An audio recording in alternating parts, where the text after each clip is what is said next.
Welcome to the Webdadi tutorial video for linking your social media accounts to your Atom website. These display in the footer of your website.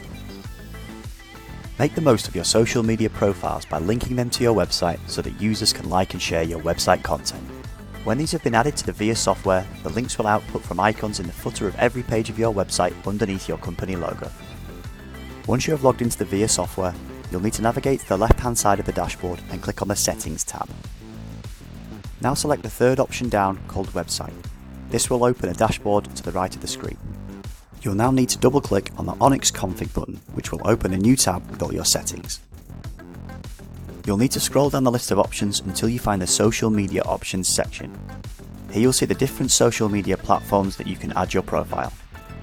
All you need to do is copy and paste the URLs of each account into the appropriate field, then scroll back to the top of the page and hit the blue Save button. You will now see that updated social media icons appear in the footer, and these will click off to your social media account pages.